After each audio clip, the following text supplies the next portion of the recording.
soir, c'est de comprendre comment bien s'entourer en amorçage, surtout en fait, d'un point de vue entrepreneur, donc comment bien identifier l'investisseur qui sera adéquat et qui partagera un certain nombre de valeurs. Tout ça, on va essayer de le découvrir ce soir pour dresser le profil de cet investisseur, on va dire, parfait en amorçage.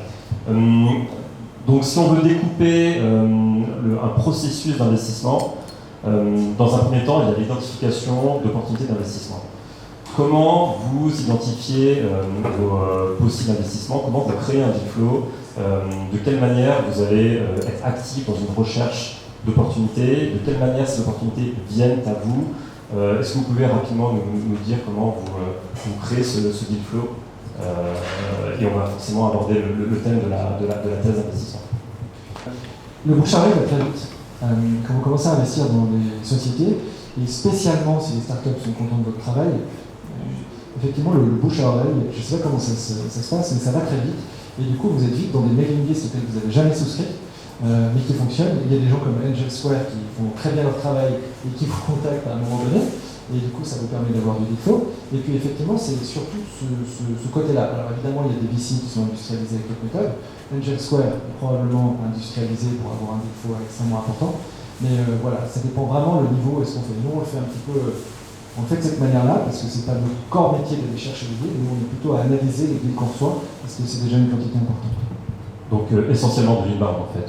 Aucune recherche proactive, c'est un deal flow naturel qui vient à vous. Ouais, parce que pour les startups qui sont ici de Savacé, au départ, quand on cherche des fonds, on est content quand on en trouve, et plus on a d'investisseurs, plus potentiellement on peut faire monter le réseau.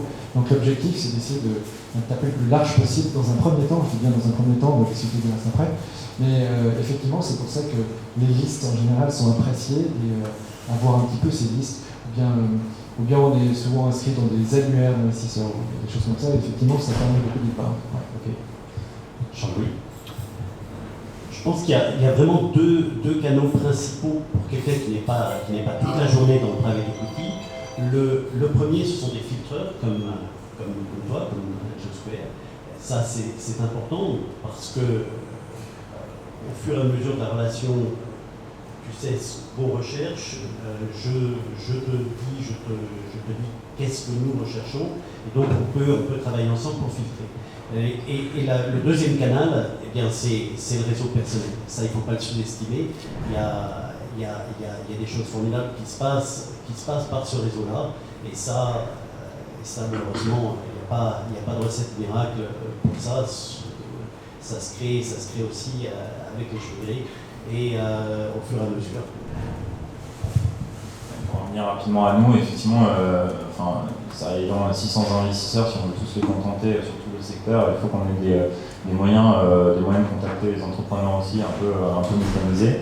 En gros, on a à peu près 60% d'inbound aujourd'hui. On a beaucoup de référals de nos investisseurs qui souhaitent investir dans une société et compléter leur tour de table. Donc c'est une porte d'entrée. On a aussi des entrepreneurs qui nous contactent en direct, des partenaires locaux qui accompagnent les entrepreneurs dans leur développement. Et aujourd'hui, on a aussi des outils qui nous permettent de détecter des opportunités en fonction de votre rayonnement médiatique sur Internet, en fonction des créations de certains fondeurs sur LinkedIn. Voilà.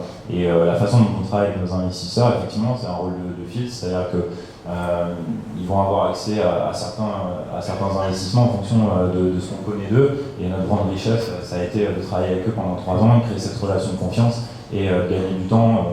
Voilà. Mais il y a un point que je voudrais noter, c'est soyez hyper audacieux aussi, travailler avec des partenaires comme Angel Square dans l'identification de certains investisseurs ne vous empêche pas, vous, d'aller contacter des gens de votre secteur, des experts, des gens que vous voulez avoir au capital, qui vont vous aider au développement. Soyez audacieux, la plupart vous répondront directement s'ils sont intéressés ou pas.